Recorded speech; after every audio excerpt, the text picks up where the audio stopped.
At my daughter's wedding, her fiancé introduced me to his boss as an unemployed loser. He thought he was being funny. He thought humiliating me would make him look successful in front of the CEO, but he didn't know that the man he was trying to impress was the man I hired 20 years ago to run my company. When his boss looked at me, smiled, and said to the groom, "You are fired." The silence in the ballroom was deafening. My name is Reginald King. I am 70 years old. If you are watching this video, please like and subscribe to my channel and tell me in the comments if you have ever been underestimated because of how you look. I want to know your story. The air conditioning in the ballroom of the Grand Plaza Hotel was set to freezing, but sweat was already beading on my future son-in-law's forehead. Preston Sterling was a man who lived his life loud, fast, and entirely on credit. He stood in the center of the room, his white tuxedo gleaming under the crystal chandeliers, looking like a prince in a fairy tale he couldn't afford. I stood in the shadows near the kitchen entrance, wearing the only suit I had kept in my closet, a charcoal gray wool blend from the 90s that smelled faintly of mothballs and cedar. I watched my daughter Nia glowing in a dress that cost more than the down payment on my first house. She looked happy, but her eyes were darting around nervously, checking on Preston, checking on the guests, checking on me. She was ashamed. I could feel it in the way she hesitated to bring her friends over to introduce them to her father. To her and to everyone in this room, I was just Reggie, the old man who lived in a wooden cabin on the edge of town, drove a rusted Ford truck, and spent his days fishing. Preston waved me over. His gesture wasn't inviting. It was a summons. He was sitting at the VIP table, the table reserved for the most important people in his world. Seated there was a man I knew very well, though he hadn't seen me in 5 years.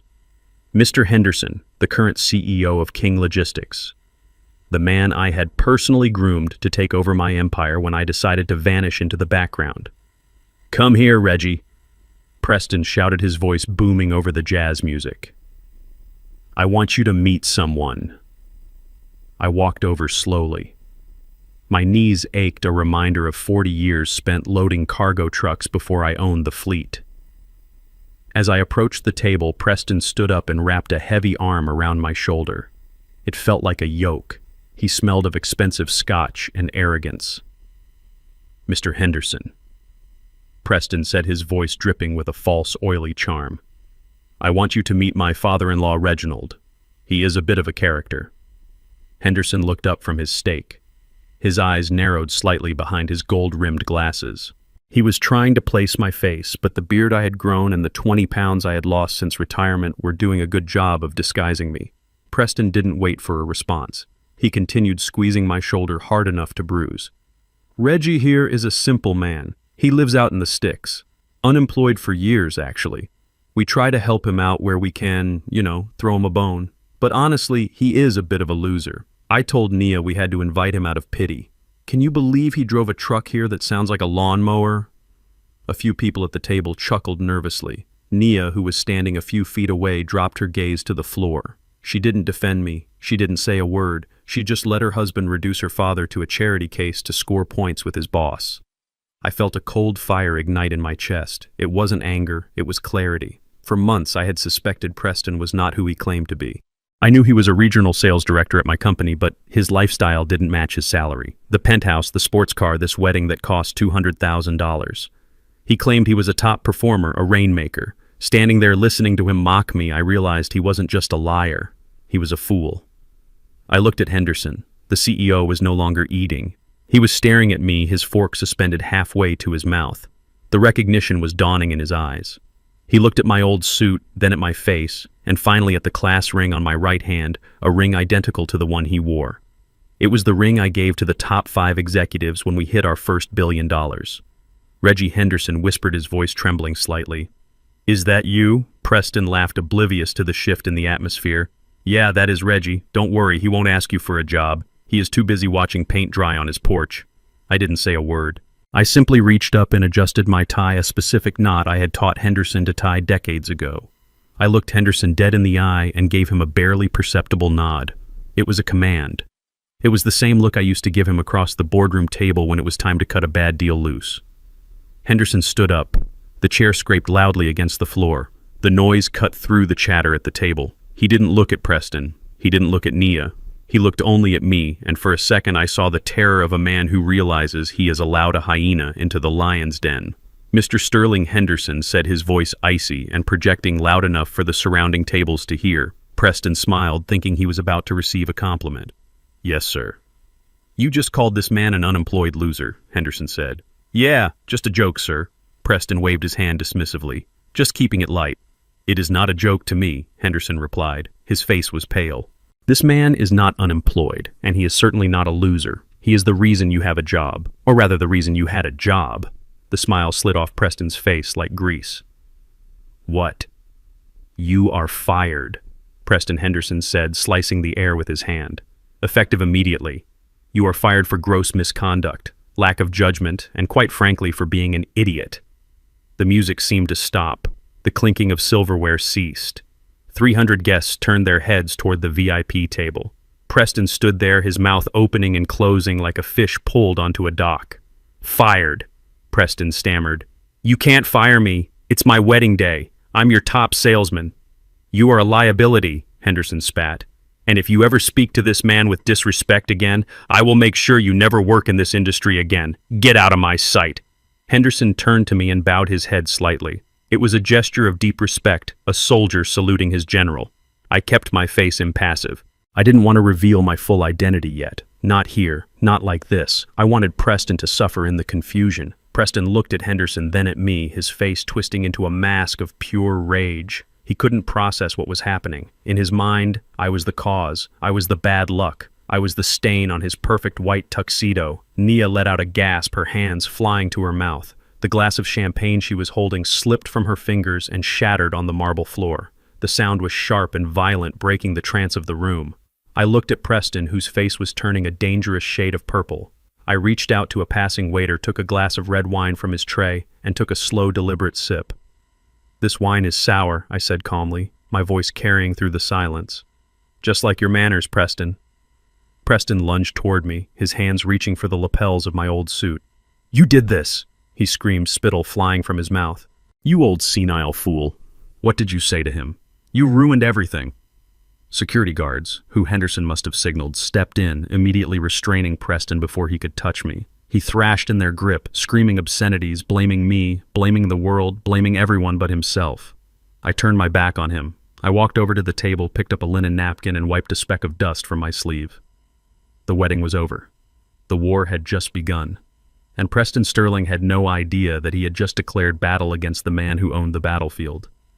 Preston didn't just get angry, he shattered. The reality of what Henderson had said hit him like a physical blow, but instead of accepting it, his mind rejected it completely. It was easier for him to believe that the world had gone mad than to admit he had made a mistake. He stood there, his chest heaving, his eyes darting back and forth between Henderson and me with a manic intensity. "You are joking." Preston laughed, but it was a dry, hysterical sound that made the guests closest to him step back. "This is a test, right, boss? You are testing my loyalty. You want to see if I can handle pressure. Well, I can handle it." "Good one, sir. You really had me going there for a second." Henderson didn't smile. He didn't blink. He adjusted his glasses and looked at Preston with the cold detachment of a man watching a bug writhe on a pin. "I am not joking, Mr. Sterling. You are fired. Leave the premises immediately before I have you escorted out by force." That was the spark that ignited the powder keg. Preston's face twisted from confusion to pure, unadulterated violence. He roared a sound that was less human and more animalistic and lunged across the table. He wasn't aiming for me this time. He was aiming for the man who had just taken away his future. "You can't do this to me!" Preston screamed, his hands clawing at the air inches from Henderson's throat. "I made you millions. I am the star of this company." The security guards who had been hovering on the perimeter moved with professional speed. Two of them intercepted Preston mid-air. One grabbed his arm, twisting it behind his back, while the other wrapped a thick arm around his chest. The momentum sent them crashing into a serving table loaded with shrimp cocktails and ice sculptures. The sound of shattering glass and crashing metal echoed through the ballroom like a bomb going off. Ice cubes skittered across the polished floor. Shrimp and cocktail sauce splattered onto the silk dresses of the bridesmaids. The guests screamed. It wasn't a wedding anymore. It was a brawl.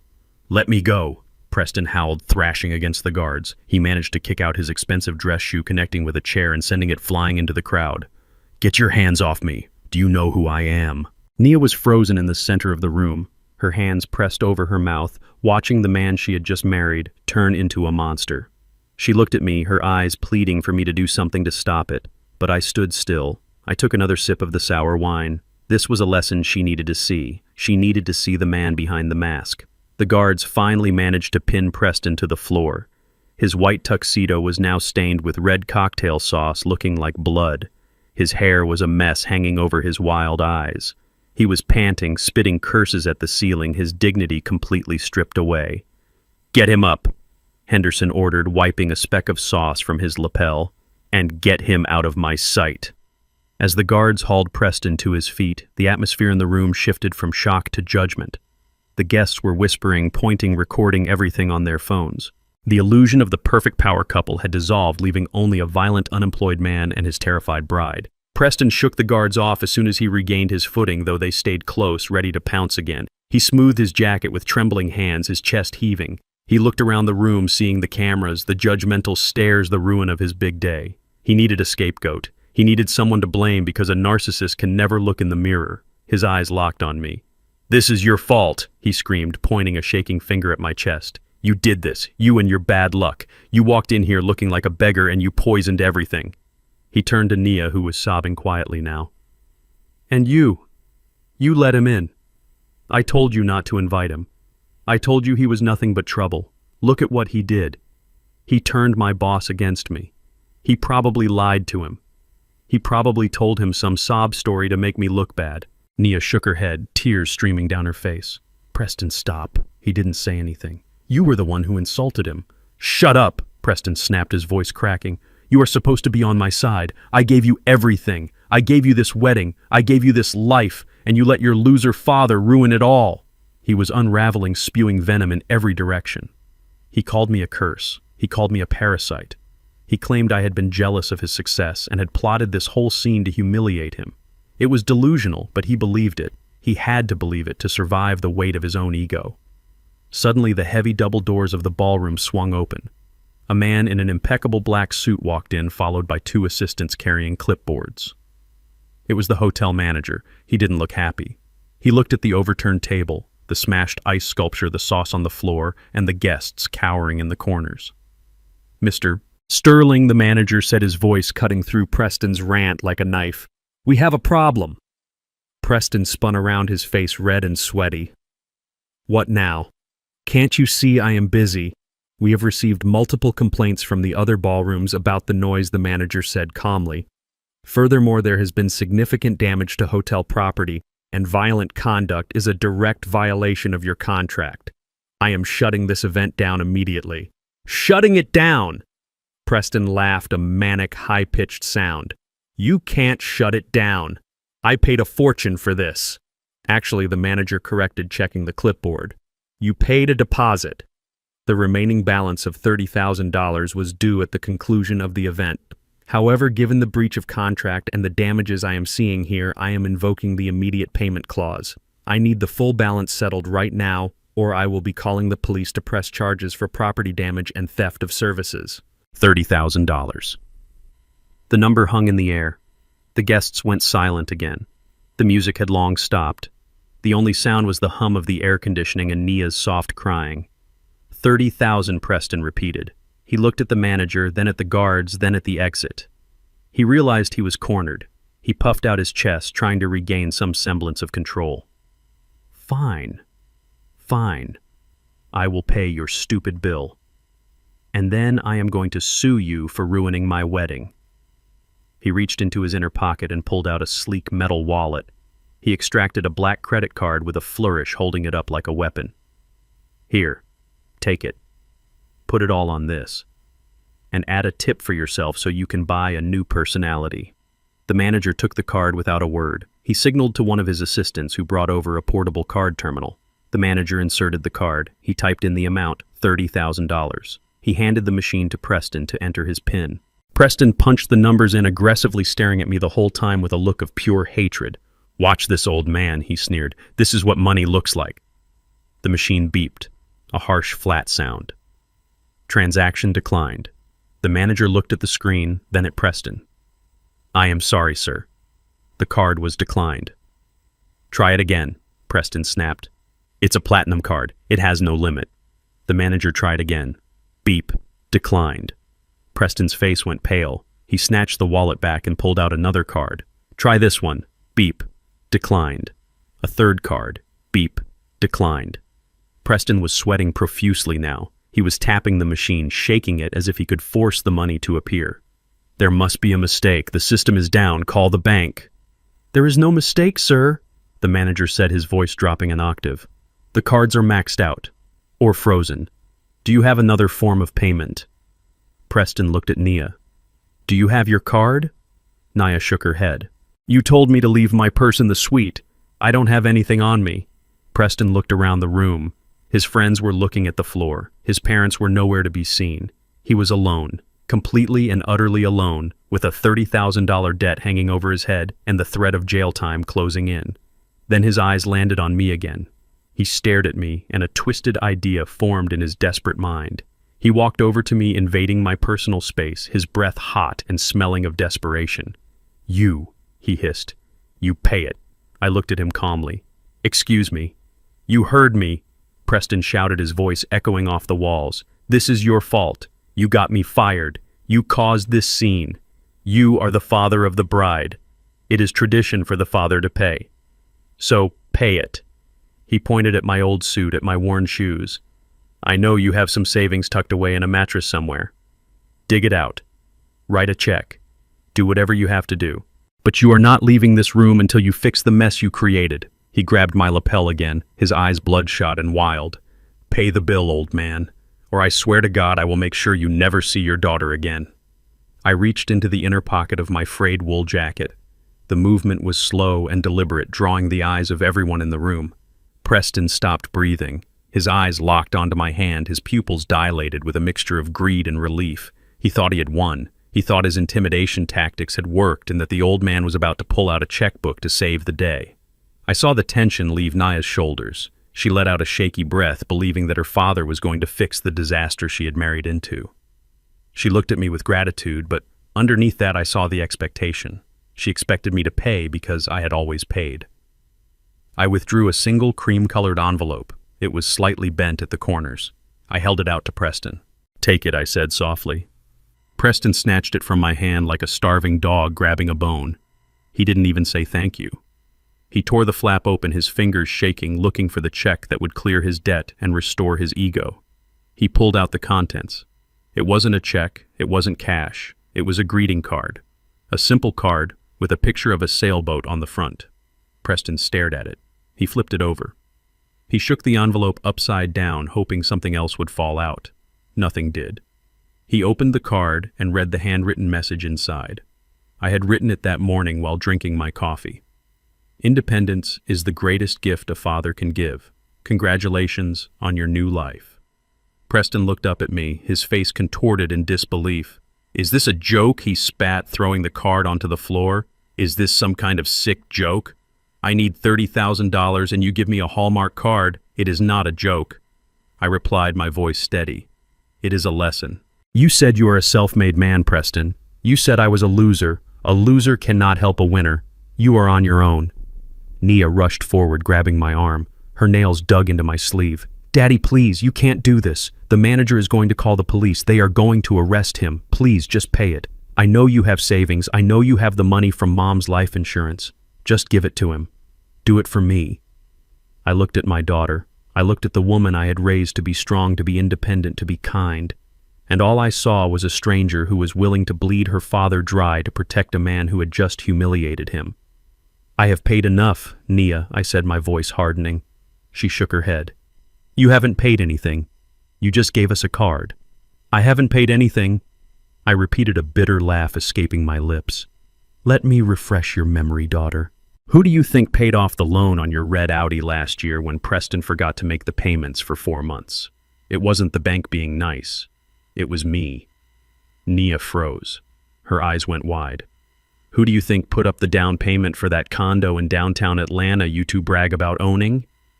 I continued, my voice rising just enough to carry over the whispers of the crowd. You told everyone it was Preston's bonus. Preston told everyone he was a real estate genius, but I wrote that check. I sent it anonymously to the closing attorney so you wouldn't lose the deal. Preston stepped back looking like he had been slapped. He knew. He had always suspected, but he had never wanted to admit that his lifestyle was subsidized by the man he despised. And the credit card debt, I added, looking directly at Preston. The $50,000 you racked up on online gambling last Christmas.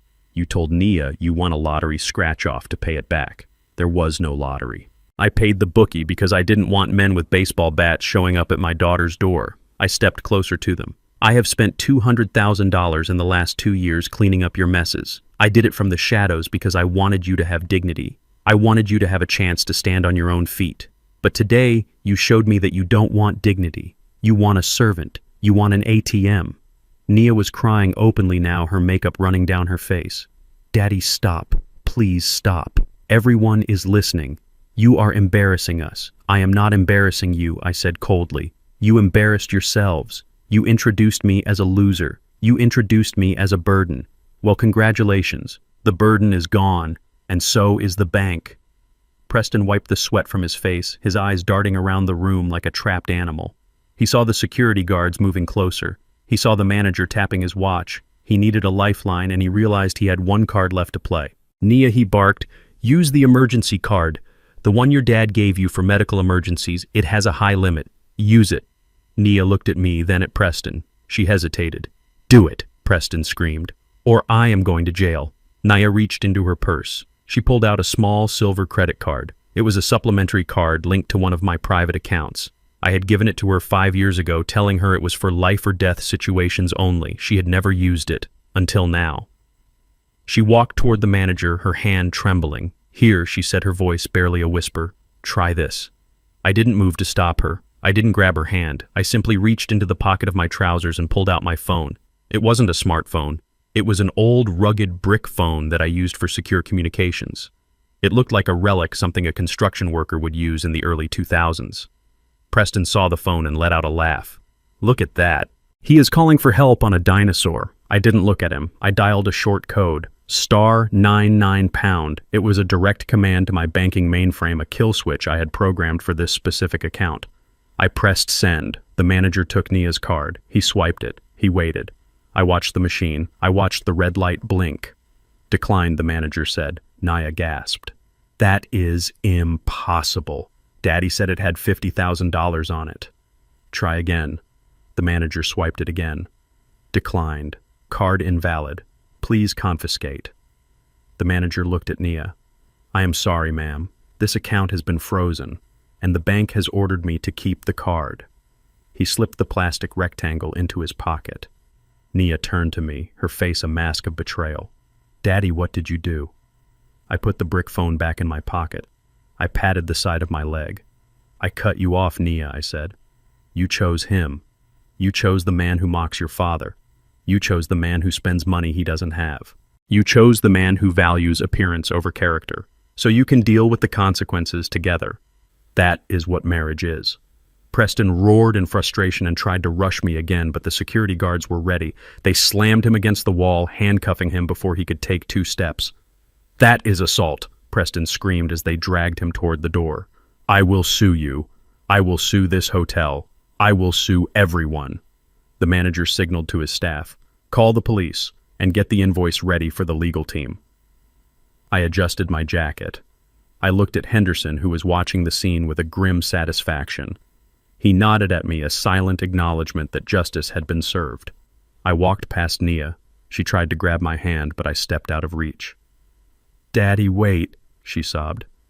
How are we going to get home? They took the car keys. Take the bus, I said without breaking stride. It builds character. I walked out of the ballroom, the heavy doors swinging shut behind me, cutting off the sound of Preston's screaming and my daughter's crying. I walked through the lobby and out into the cool night air.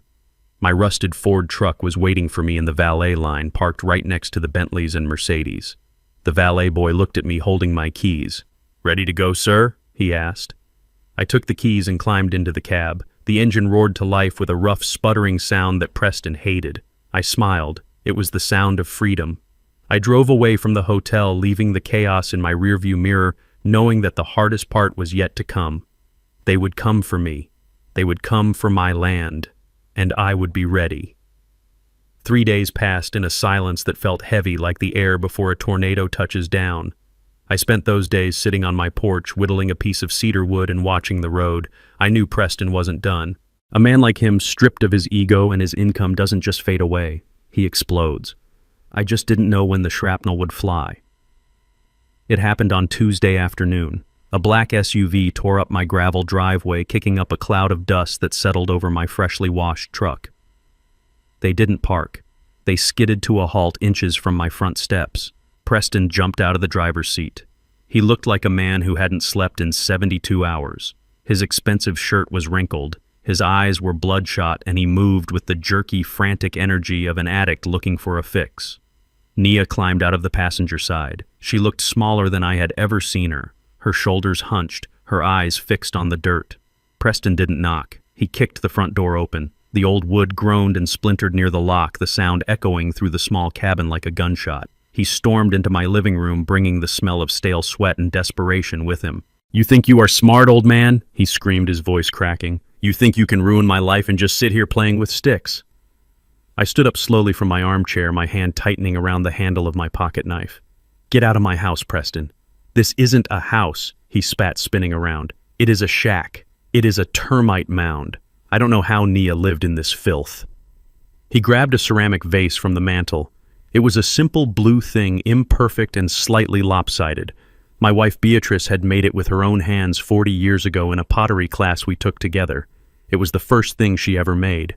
"Don't touch that," I warned, my voice dropping to a dangerous growl. Preston looked me in the eye and smashed the vase against the floor. The ceramic shattered into 100 pieces. He kicked the shards across the room, grinding the memory of my wife into the dust. "Oops," he sneered. He then grabbed a framed photo from the side table. It was the last picture taken of Beatrice before the cancer took her. She was smiling, sitting in the garden, wearing her favorite sun hat. "And this garbage," Preston yelled. "It belongs in the trash." He threw the photo out the open door. It landed face down in the dirt of the front yard. My heart hammered against my ribs with a violence I hadn't felt in years. I wanted to tackle him. I wanted to break him. But I stayed rooted to the spot. Violence was his language. If I fought him physically, he would win the narrative. I had to beat him my way. Preston reached into his jacket and pulled out a thick legal envelope. He slammed it onto my small dining table with enough force to make the salt shakers jump. "Read it," he commanded. I didn't move. "Tell me what it is." "It is a lawsuit," Preston announced, puffing out his chest. "Defamation of character, loss of income, emotional distress, malicious interference with a business contract. I am suing you, Reginald.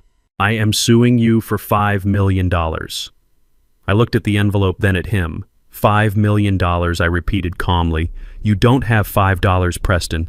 "I will when the court is done with you," he shouted. "You told lies to Henderson. You slandered me. You destroyed my reputation in this town. I can't get a job interview. No one will hire me. You took everything from me, so now I am going to take everything from you." I looked at Nia. She was standing by the door, refusing to look at the broken vase or the photo in the dirt. She was trembling. "Nia," I said softly, "is this what you want?" She didn't answer. She just wrapped her arms around herself as if she were cold. "Don't talk to her," Preston barked, stepping between us. "She is on my side. We are a team. And we know you don't have $5 million liquid. We know you are broke, but you have one thing." He pulled another document from his pocket. It was crumpled and stained with coffee. He smoothed it out on the table next to the lawsuit. "This land," he said, waving his hand around the room. "It is the only asset you have. I checked the county records. You own it free and clear. It is a dump and the cabin should be condemned, but developers are buying up properties along the highway." He pointed a shaking finger at the paper. "It was a quitclaim deed. Sign it," he demanded. "Transfer the property to me. I can sell it quickly. It won't cover the $5 million, but it will get me some cash. It will get the bookies off my back and pay for a lawyer to go after Henderson."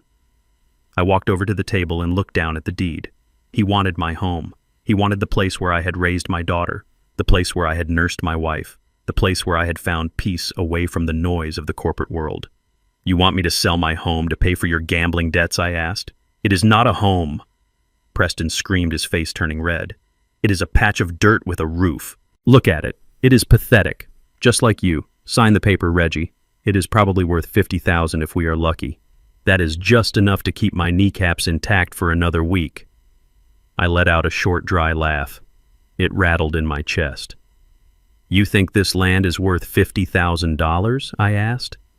"It is dirt and weeds," he said dismissively. "What else could it be worth?" I picked up the deed and looked at the legal description. He hadn't even read it properly. He just saw a cabin and a driveway. "Preston," I said, my voice steady and cold. "You see a shack and a garden. You see what is in front of your face. But you didn't look at the survey." I stepped closer to him, forcing him to look up at me. "This cabin sits on 50 hectares of land," I revealed. "I bought the surrounding parcels 40 years ago when everyone said the highway would never come this far out. I own the timber rights. I own the mineral rights. And last year, the city rezoned this entire sector for commercial development." Preston's eyes bulged. His mouth fell open. "This land isn't worth $50,000, I said. "It is appraised at $12 million. The silence that followed was absolute. Even Nia looked up, her eyes wide with shock. Preston stared at me and then looked around the cabin with a new expression. The disgust was gone, replaced instantly by a ravenous, desperate greed. He looked like a starving wolf that had just stumbled upon a slaughterhouse. "$12 million, he whispered. "You are sitting on $12 million and you live like this. You drive that piece of junk truck and wear these rags when you have $12 million in the dirt." "I live like this because I choose to," I said. "Because my memories are here. Because my wife is buried under the oak tree out back. You see a price tag, Preston. I see a sanctuary, and I am not selling a square inch of it to save a leech like you." Preston's shock morphed back into rage, but this time it was fueled by envy. He snatched a pen from his pocket and shoved it into my chest. "Sign it," he hissed. "Sign it right now. You owe us. You owe Naya. You have been hoarding this wealth while we struggle. It is selfish. It is evil. Sign the paper, old man, or I swear I will burn this place to the ground with you in it." "No," I said. Preston threw the pen across the room. It bounced off the wall and landed in the fireplace. He paced back and forth, running his hands through his hair, muttering to himself. He looked at the lawsuit, then at the deed, then at me. He realized he couldn't force me physically, not without crossing a line he wasn't ready for yet. But his eyes lit up with a malicious idea. He pulled out his phone. "Fine. You want to play hardball. You want to keep your precious sanctuary. Let us see how much you love it when it is condemned." He dialed a number, putting it on speaker so I could hear the ringing tone. "Building department," a voice answered. "Yes, I want to report a severe code violation," Preston said, his voice smoothing into a fake tone of concern. "I am at 404 Pine Road. The structure is unstable. The foundation is rotting and there is exposed wiring throughout the house. It is a fire hazard. I am very worried it is going to collapse on the elderly occupant." He looked at me and winked. "Yes, I am a concerned relative," he continued. "Please send an inspector immediately. It needs to be condemned. It needs to be demolished for safety reasons." He hung up the phone and smiled at me, a cruel, twisted grin that showed all his teeth. "You won't sell it." "Fine. Then I will have the county tear it down. Let us see how much your $12 million land is worth when your house is a pile of rubble." "We are leaving, Nia." He grabbed my daughter by the arm and dragged her toward the door. "Enjoy your last night in your shack, old man," he called out over his shoulder. "The bulldozers are coming." The heavy tires of the municipal truck crunched on the gravel, signaling the arrival of the executioner Preston had summoned. I watched from my rocking chair as the white pickup truck stopped next to Preston's black SUV. The contrast was stark. The city vehicle was dusted with work and utility, while Preston's car screamed of leased luxury and debt. The building inspector stepped out. He was a man who carried his authority like a sledgehammer. He slammed the truck door shut and adjusted his belt, his eyes hidden behind dark aviator sunglasses. He marched toward the porch, ignoring the beautiful morning light filtering through the trees, focused entirely on the clipboard in his hand. Preston stepped forward to greet him, his face lighting up with vindictive glee. "Over here, officer. This is the property. As I told you on the phone, it is a hazard. The wiring is older than I am, and the foundation is basically mud. I am terrified it is going to collapse on my father-in-law." He pointed at me with a gesture that was half accusation, half mockery. Look at him. He sits there because he is probably afraid to move in case the floor gives way. We need an emergency condemnation order. We need it bulldozed before someone gets hurt. The inspector stopped at the bottom of the steps. He looked at the siding of the cabin. He kicked a wooden support beam with his steel-toed boot. The wood held firm solid as the day I placed it, but the inspector made a show of shaking his head and scribbling something ominous on his pink form. I am going to need to see the interior, the inspector grunted, his voice rough. But from the outside I can already see 3 major code violations. We are likely looking at an immediate vacate order. Preston turned to me, his smile stretching so wide it looked painful. Did you hear that, Reggie? An immediate vacate order. That means you get out now. The bulldozers are coming just like I promised. You should have signed the deed when you had the chance. Now you lose the land and the house. Nia stood by the car, her hands covering her face. She was watching her childhood home being sentenced to death, and she didn't say a word to stop it. The inspector walked up the steps. He finally took off his sunglasses to get a better look at the door frame. He looked at me. I didn't move. I didn't flinch. I just looked him dead in the eye. Name of owner. The inspector barked, pen hovering over the paper. Reginald King, I said. The inspector's hand froze. He looked up from the clipboard. He squinted, leaning in closer, studying my face. He looked at the scar above my eye. He looked at the way I held my hands. The aggression drained out of his posture like water from a cracked bucket. His jaw went slack. Mr. King, he whispered. Mr. Reggie King. That is me, I replied calmly. The inspector lowered the clipboard slowly. A look of absolute recognition and deep respect washed over his face. He took a step back, almost stumbling. I didn't know you lived here, sir, he said, his voice changing completely. It was no longer the voice of a bully. It was the voice of a man speaking to a legend. I haven't seen you since the groundbreaking of the West Side Park. My kids play on that playground every weekend. I nodded slowly. That is good to hear, Marcus. I remember you. You were the foreman on the drainage crew. You kept the project under budget. Preston let out a sound of pure confusion. He stepped between us, waving his hands. What is going on? Why are you talking to him like that? He is a code violator. He is living in a shack. Condemn it. Marcus turned on Preston. The look he gave my son-in-law was withering. He looked at Preston like he was something he had scraped off his boot. Who is this clown, Mr. King? Marcus asked me. My son-in-law, I said. He seems to think he is an engineer today. Marcus laughed a short, sharp bark. He looked at Preston. Son, you have no idea who you are talking to. Mr. King didn't just build this cabin. He built half the infrastructure in this county. He privately funded the new wing of the hospital. He paid for the library renovation. If he says this house is safe, then it is the safest building in the state. Preston's face went purple. That is a lie. He is broke. He is unemployed. He bribed you. I will report you. Marcus stepped into Preston's personal space. He was a head taller and 50 pounds heavier. Excuse me, are you accusing a city official of corruption? Because I can write you a ticket right now for filing a false report. It is a crime to waste municipal resources on a vendetta. Do you want me to call the sheriff? Preston backed away, his hands raising in surrender. No, I thought. You thought wrong, Marcus snapped.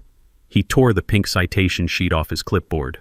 He crumpled it into a ball and tossed it onto the ground at Preston's feet. Get off this property. And if I see your name on my dispatch log again, I will have you arrested for harassment.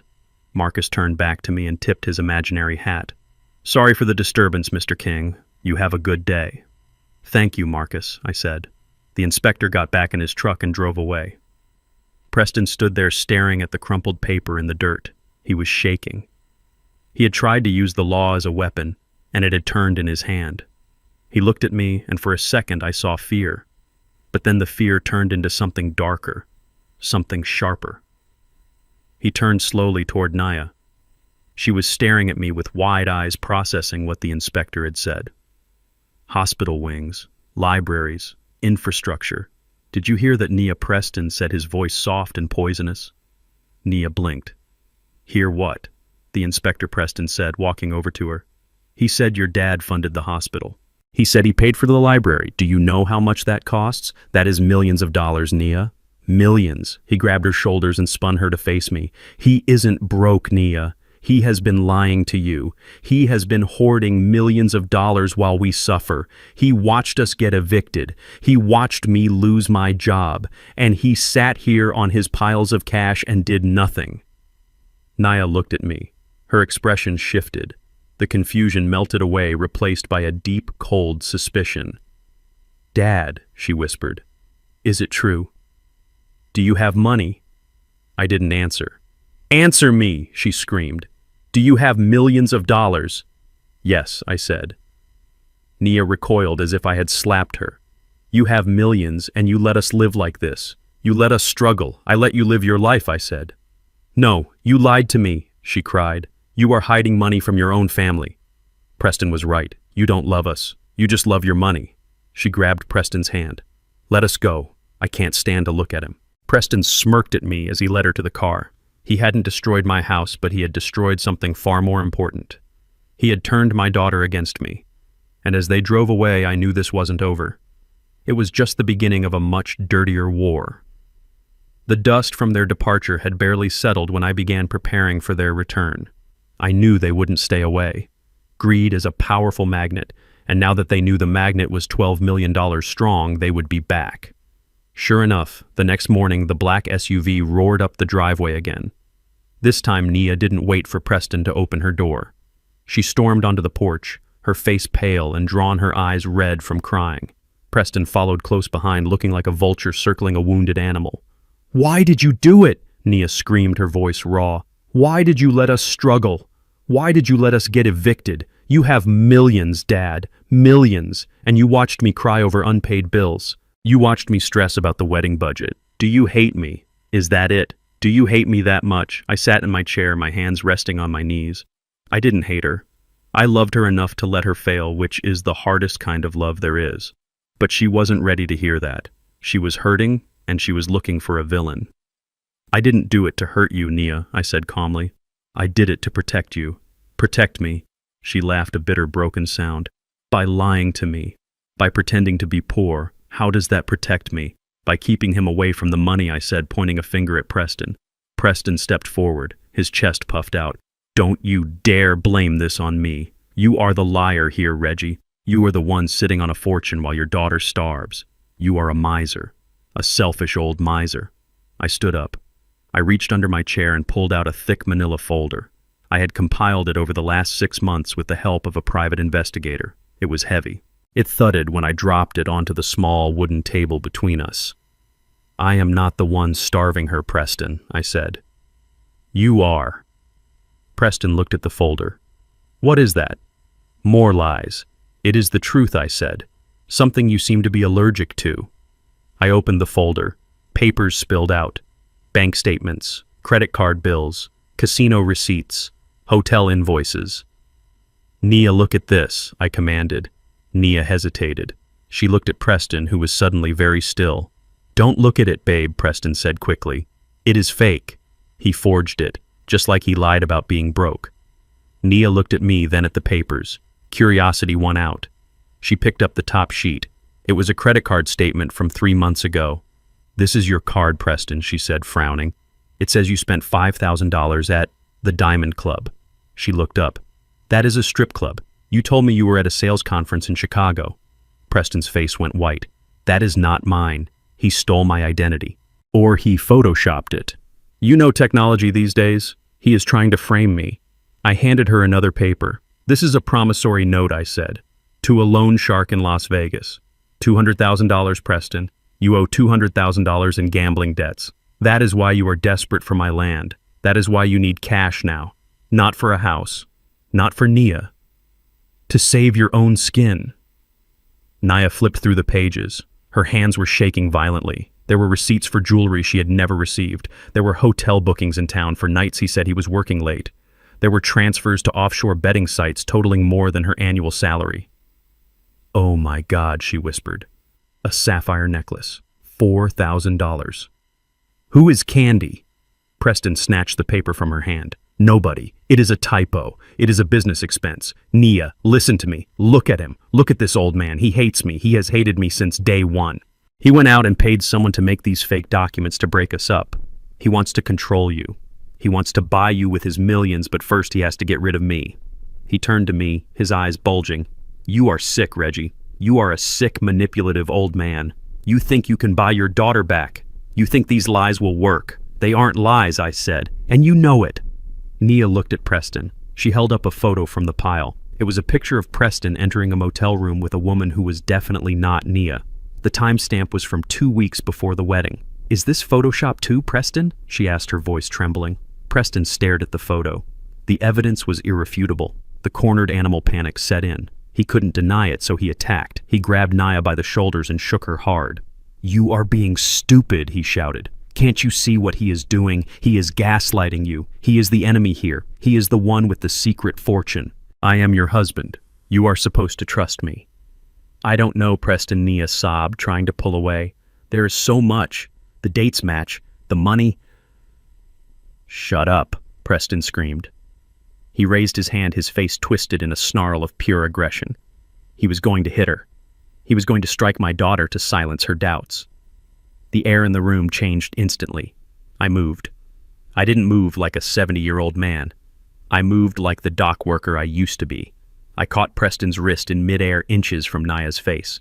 My grip was iron. I squeezed, digging my thumb into the tender tendons of his wrist. Preston gasped, his eyes snapping to mine. Let go, he grunted. I twisted his arm, forcing him to step back, forcing him to release Nia. I stepped between them, a wall of gray wool and rage. If you ever, I said, my voice low and vibrating with a deadly promise, raise your hand to my daughter again, you will not walk out of this house. Do you understand me? I shoved him backward. He stumbled, tripping over his own feet and crashing into the doorframe. He rubbed his wrist, looking at me with a mixture of fear and hatred. He had underestimated the old man again. Nia was crying, clutching the damning papers to her chest. She looked at Preston with horror, as if seeing him for the first time. Get out, I told him. Get off my property. Preston straightened his jacket. He looked at Nia, then at the papers, then at me. He regained a sliver of his bravado, the mask sliding back into place. Fine, he spat. I am leaving. But this isn't over, old man. You think you have won because you have some money and some fake photos. But you don't know who you are dealing with. He pointed a finger at me. You are going to regret this. I am going to take everything. The land, the money, the girl. You are going to die alone in this shack, and I am going to piss on your grave. He turned to Nia. Are you coming, or are you staying with the liar? Nia didn't move. She just cried. Suit yourself, Preston sneered. You will come crawling back when you realize he is just trying to control you. He stormed out to the SUV, slammed the door, and peeled out of the driveway, leaving a cloud of dust and a silence that felt like a wound. I turned to my daughter. She was broken, but at least she was safe. For now. You are going to pay for this, Preston yelled out the window as he drove off. You are going to pay. Preston Sterling was a man drowning in the deep end of a pool he had dug himself. The $200,000 debt to the loan sharks in Las Vegas wasn't just a number on a piece of paper anymore. It was a ticking bomb. After I kicked him off my property, he didn't go to a hotel. He couldn't. His credit cards were frozen blocks of useless plastic. He parked his leased SUV, which was likely days away from repossession, in the back lot of a 24-hour diner on the edge of town. He sat there in the dark, the engine idling, the air conditioning, fighting a losing battle against the sweat pouring down his face. He opened his laptop. It was a sleek Silver Machine Company property he had failed to return after Henderson fired him at the wedding. He stared at the screen, his reflection looking back at him ghostly and terrified. He knew he had one card left to play in the corporate world. He knew where the bodies were buried. Or rather, he knew where the money was buried. King Logistics maintained a database known internally as the Gold Ledger. It was a list of our top 500 clients, their private contact information, their shipping routes, and their contract renewal dates. It was data worth millions to a competitor. If Preston could download that file and sell it to our biggest rival across town, he could pay off the loan sharks and still have enough left over to fight me for the land. He cracked his knuckles. He connected to the diner's free Wi-Fi. He launched the secure VPN client. His hands were shaking so badly, he mistyped his password twice. On the third try, the connection bar turned green. Access granted. He let out a breath he didn't know he was holding. A twisted smile spread across his face. He thought we were stupid. He thought Henderson had forgotten to revoke his credentials in the chaos of the wedding aftermath. He navigated through the server folders, his eyes scanning for the file. There it was. Gold Ledger Master XLSX. He clicked download. "I got you," he whispered to the empty car. "I got you all." The progress bar appeared on his screen. 10%, 20%. He was already calculating the payout. He was already imagining the look on Henderson's face when the company lost its biggest accounts. He was salivating at the thought of buying a lawyer to destroy me. 50%. At that exact moment, I was sitting on the porch of my cabin watching the fireflies dance in the twilight. A mug of chamomile tea sat on the railing, steam rising into the cool air. The silence of the woods was absolute, a stark contrast to the chaos brewing in Preston's life. I felt a vibration in the pocket of my work trousers. It wasn't a smartphone notification. It was a steady, rhythmic pulse from my old brick phone. I pulled it out. The small monochrome screen was glowing with a single line of text. "Intrusion detected. User ID Sterling." I didn't panic. I didn't rush to a computer. I took a sip of my tea. Preston thought he had found a security oversight. He thought he had found a back door. What he didn't know was that I had built that back door myself 20 years ago. When I designed the architecture for the company's digital infrastructure, I built a honeypot. It was a trap designed specifically for disgruntled ex-employees who thought they could burn the house down on their way out. The file he was downloading wasn't the client list. It was a digital executable file disguised as a spreadsheet. It was a program I called the guillotine. I looked at the phone. It gave me two options. One was to block the access. The other was to execute the countermeasure. I thought about the way he spoke to my daughter. I thought about the vase he smashed. I thought about the disrespect he showed to the people who built this company. I pressed the button for option 2. Execute. In the parking lot of the diner, Preston's laptop screen flickered. The download bar hit 99% and stopped. "Come on," he hissed, tapping the enter key. "Come on, you piece of junk." The screen didn't finish the download. Instead, it turned a bright, angry crimson. A text box appeared in the center of the screen, black letters against the red background. "Unauthorized access detected. Countermeasures initiated. Smile, you are on camera." Preston froze. The little green light next to his webcam turned on. Before he could cover it, the camera snapped a series of high-definition photos of his face, capturing the exact moment his arrogance turned to terror. Then the laptop went haywire. The cooling fans spun up to maximum speed, creating a high-pitched whine that sounded like a jet engine taking off. The hard drive began to overwrite itself, scrubbing every piece of data Preston had ever saved. His personal emails, his banking passwords, his contacts, his evidence for his fake lawsuit against me. It was all being eaten by the code I had written 2 decades ago. "No," Preston screamed. He tried to force shut the laptop, but the screen wouldn't turn off. He held the power button down, but the machine ignored him. The speakers blasted a loud, oscillating siren noise, drawing the attention of everyone walking into the diner. Preston panicked. He threw the laptop onto the passenger seat as if it were burning hot. The screen finally went black, but the damage was done. The device was a brick, and the signal had already been sent. 5 minutes later, Preston's phone buzzed. It was an email notification. He checked it, his hands trembling. It was from the legal department of King Logistics. Subject: Notice of legal action.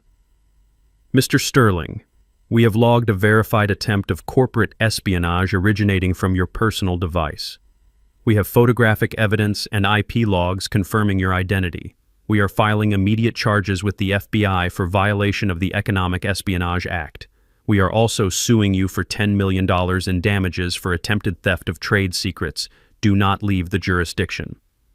Preston dropped the phone. He screamed a long, guttural sound of pure frustration and fear. He punched the steering wheel, tears of rage streaming down his face. He was trapped. He had tried to steal his way out of debt and had only succeeded in digging a hole so deep he could never climb out. He looked at the darkened cabin of his car. He was broke. He was facing federal prison. He had enemies on all sides. The loan sharks, the company, me. He needed a way out. He needed a nuclear option. His eyes narrowed as a new dark thought entered his mind. He couldn't beat me with money. He couldn't beat me with the law. He couldn't beat me with business. But there was one thing he could use, one weakness he thought I had. My age. He picked up his phone again. He dialed Nia's number. His voice changed instantly, shifting from the rage of a cornered animal to the smooth, manipulative tone of a concerned husband. "Nia, baby, listen to me," he said, his voice thick with fake emotion. "I just tried to log into my old work email to get some contacts to find a new job, and your dad blocked me. He hacked my computer. He is destroying my electronics remotely." He paused, letting the lie sink in. "Honey, I am really worried about him. This isn't normal behavior. The paranoia, the aggression, the hoarding of money while living in squalor. I spoke to a specialist friend of mine. These are classic signs of advanced dementia. He is a danger to himself and to others." He took a deep breath, preparing to deliver the final blow. "We can't let him live like this, Nia. We have to take control, for his own good. We need to get him help. We need to get him committed. And once we are his legal guardians, we can stop him from hurting us anymore." He hung up the phone and started the car. A cruel smile played on his lips. If he couldn't steal my money, he would simply take away my freedom. He would lock the old man away and take the keys to the kingdom. It was time for the final hand, the nursing home plot. The seed of doubt Preston planted in my daughter's mind bloomed into a poisonous tree within hours. He didn't give her time to think. He didn't give her time to come ask me for the truth. He isolated her in their cramped, temporary apartment and bombarded her with fear. I wasn't there to defend myself, but I know exactly what he said because Nia told me later through tears of shame. He paced around her waving his dead phone like a prop in a horror movie. He told her that I hadn't just blocked him from a computer. He told her I was raving. He claimed I had called him screaming about spies and assassins. He told her that the millions of dollars I claimed to have were just a symptom of extreme delusion, a common fantasy for seniors losing their grip on reality.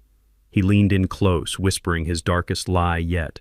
He told her I was hoarding kerosene. He said I had threatened to burn the cabin down to keep the government away from my imaginary fortune. "Do you want to get that call, Nia?" he asked her, his voice trembling with fake concern. "Do you want the sheriff to call you at 3 in the morning to tell you your father burned to death because we didn't act? We are the only ones who can save him. He is sick, baby. He is so sick he doesn't even know who he is anymore. That is why he attacked me. That is why he humiliated us. It is the disease talking." Nia broke. She was exhausted, broke, and terrified. She loved me, and Preston used that love as a weapon against me. She agreed to sign the papers. She agreed to the emergency and voluntary commitment. It happened at 2 in the morning. I was awake, sitting in the dark, monitoring the security feeds on my old phone. I saw the headlights cut through the trees long before they reached the cabin. It wasn't a police car. It wasn't a standard ambulance. It was an unmarked white van with tinted windows. Preston hadn't called the county services. He had hired a private patient transport service, the kind that asks no questions as long as the check clears. I stood up and put on my jacket. I knew I couldn't fight them off physically. If I pulled a gun or threw a punch, I would only prove Preston's narrative that I was violent and unstable. I had to play this hand differently. I reached into my safe and took out a small silver USB drive. I had prepared it days ago for a moment just like this. I slipped it into my palm, hiding it inside my sleeve. The front door burst open. No knock, no warning. 2 men in blue scrubs entered. They were the size of linebackers, their faces blank and professional. Preston walked in behind them holding a clipboard. Nia trailed at the back, her face buried in her hands, sobbing. "Mr. King," the first orderly said, stepping toward me. "We are here to take you to a safe place." I didn't move. I looked at Preston. "You are a coward, Preston. You can't win a fair fight, so you have to lock me away." Preston didn't look at me. He turned to Nia and held out the clipboard and a pen. "Sign it, honey. The doctor is waiting. We have to do this now before he hurts himself." Nia looked at me. Her eyes were wide with terror and sorrow. "Daddy, please. It is for your own good. You are not well." "We just want to help you." "I am perfectly sane, Nia," I said calmly. "And he is lying to you." "See?" Preston shouted, pointing at me. "He is paranoid. He thinks everyone is lying. Sign the paper, Nia. Do it now." Nia's hand trembled as she signed the involuntary commitment order. The scratch of the pen on the paper sounded like a sentence being passed. As soon as the ink was dry, the orderlies moved. They didn't ask me to walk. They grabbed my arms. I stiffened, planting my feet. "I can walk," I said. "He is resisting." Preston yelled. "Sedate him." One of the men pulled a syringe from his pocket. It was already prepped. He didn't hesitate. He jabbed it into my shoulder through the wool of my jacket. I felt the sting, then the cold rush of the chemical hitting my bloodstream. "You didn't have to do that." I gritted out my legs, starting to feel heavy. Preston smiled. It was a smile of pure victory. He walked over to me as the drug began to pull me down. "It is better this way, Reggie," he whispered so only I could hear. "You get a nice padded room. I get the power of attorney. I get the land. I get the money. And Nia gets to think she saved her daddy. Everyone wins." My vision blurred. The room tilted. The orderlies began to drag me toward the door. My feet dragged on the floorboards. I fought the darkness closing in on my mind. I had one last thing to do, one last move to make, before I disappeared into the system. Nia was standing by the doorframe, crying, unable to look at me. I slumped, making myself dead weight, forcing the orderlies to adjust their grip. This brought me inches from her. I reached out with my right hand, the one holding the USB drive. I grabbed the edge of her jacket. She flinched, looking down at me. She expected me to scream. She expected me to beg. I didn't. I used the last ounce of my dexterity to slip the silver drive into her open pocket. My fingers brushed against her hand. She froze, feeling the cold metal object slide in. I looked up at her. My tongue felt thick. The world was spinning into a gray fog. But I forced my eyes to focus on hers one last time. "Don't cry," I whispered, my voice slurring. "Watch it. Watch what I gave you. Then you can cry." Nia frowned, her hand going to her pocket. She felt the drive. She looked at me, confusion warring with her grief. "Move him out," Preston barked. The orderlies hauled me through the door and into the night air. They threw me into the back of the van and strapped me to a gurney. The last thing I saw before the heavy metal doors slammed shut was Preston putting his arm around Nia, comforting her for the crime he had just forced her to commit. The engine started. The van lurched forward. I closed my eyes, letting the sedative take me. I was going to a prison, but I had left the key behind. Preston thought he had buried me. He didn't realize he had just handed the shovel to the only person who could dig me out. I woke up to the smell of ammonia and stale urine.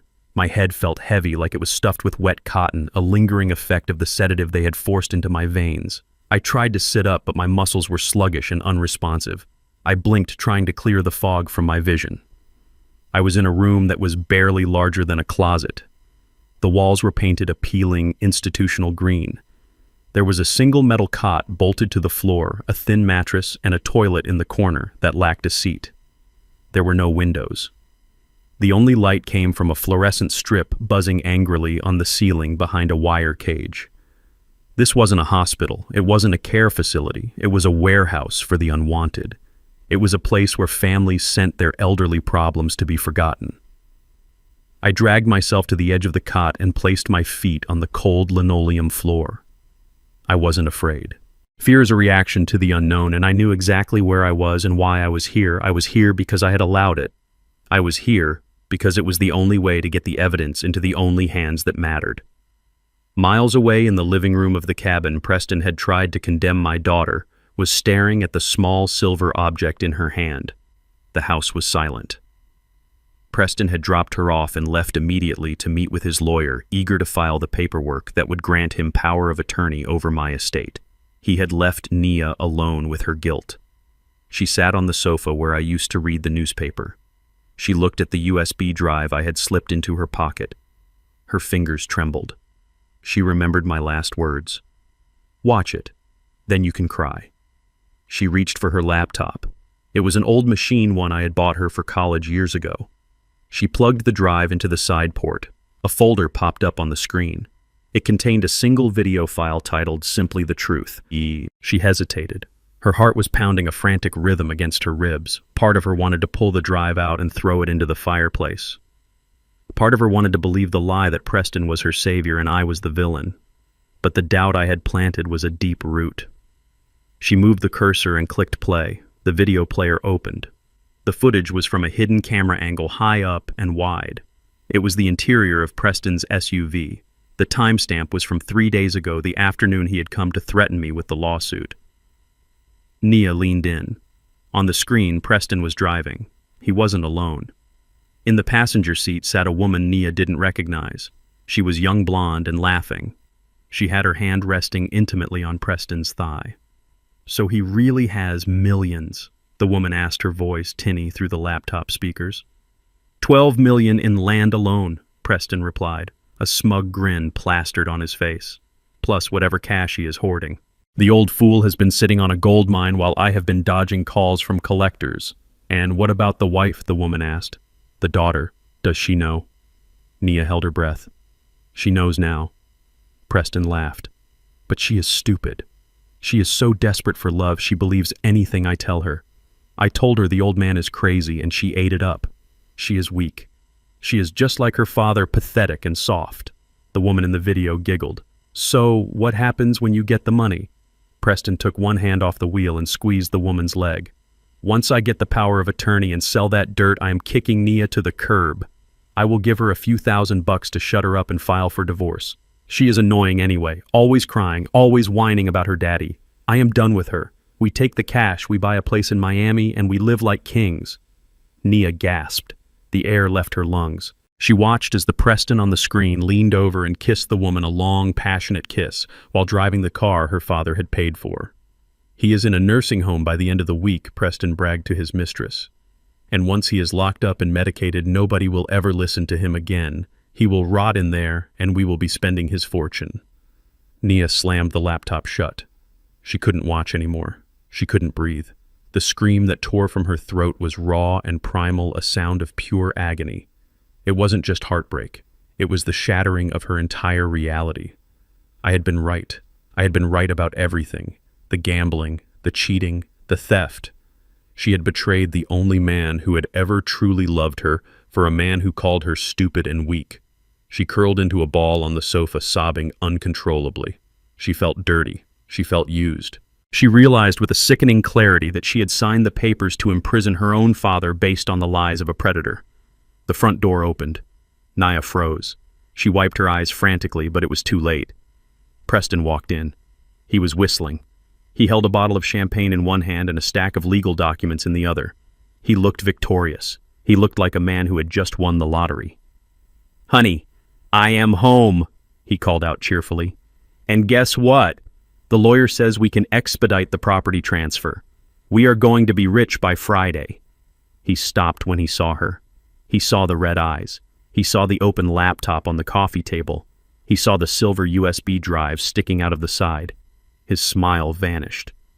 The bottle of champagne lowered slowly to his side. The air in the room turned electric with tension.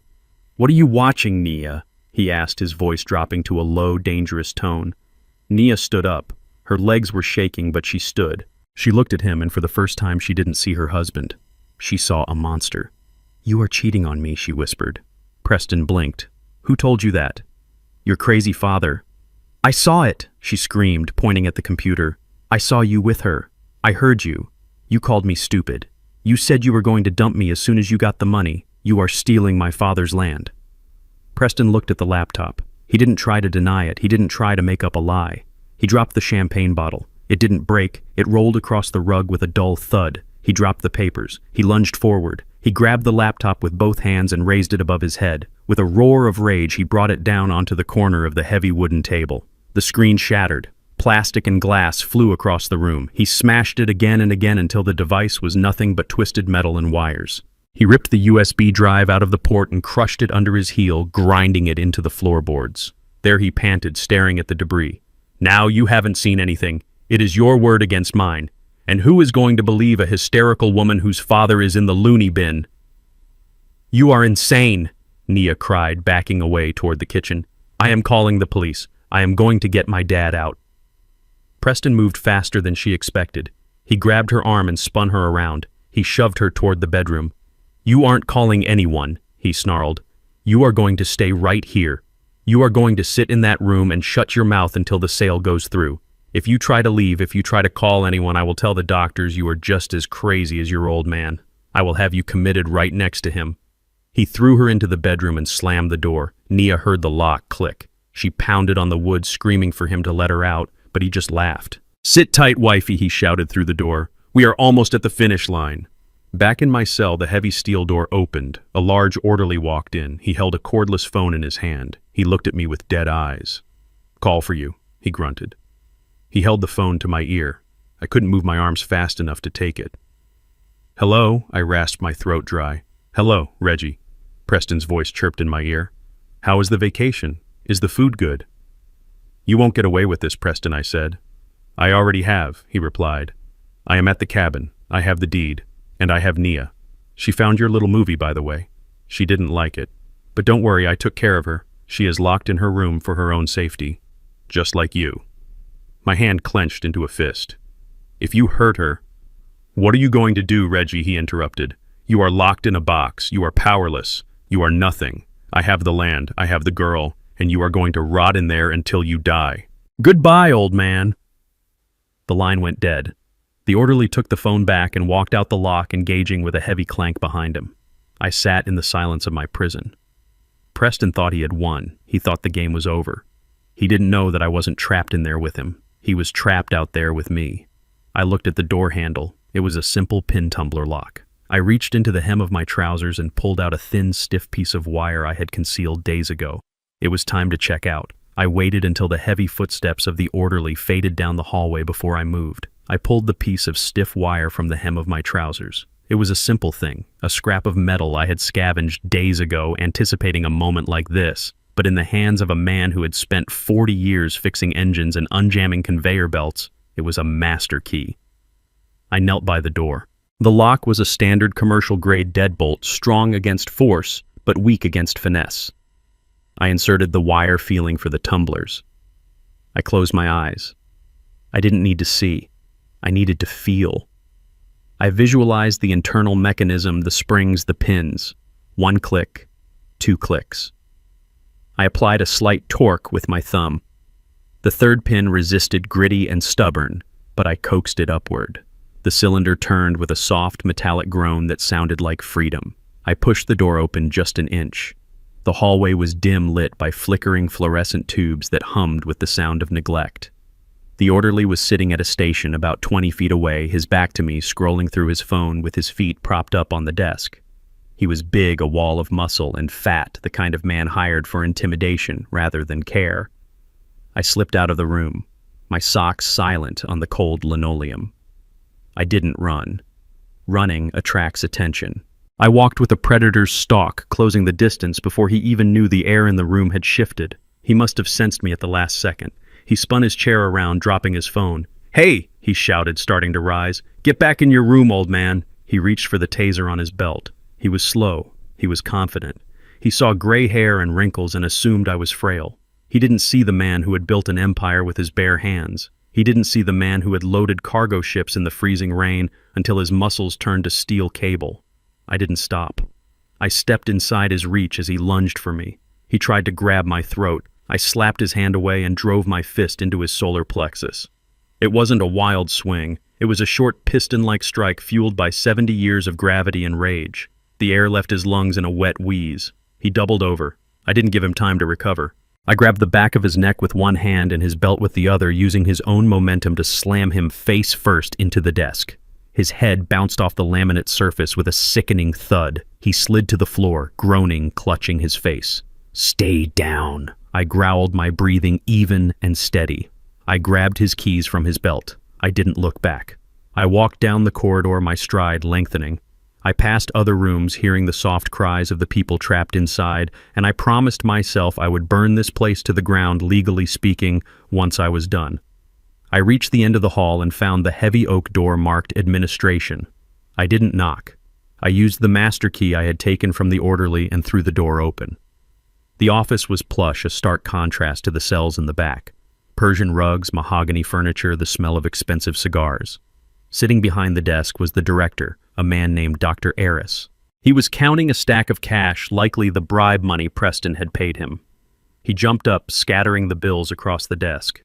"Who are you?" he demanded, his eyes wide. "How did you get out?" "Security." I slammed the door shut behind me and locked it.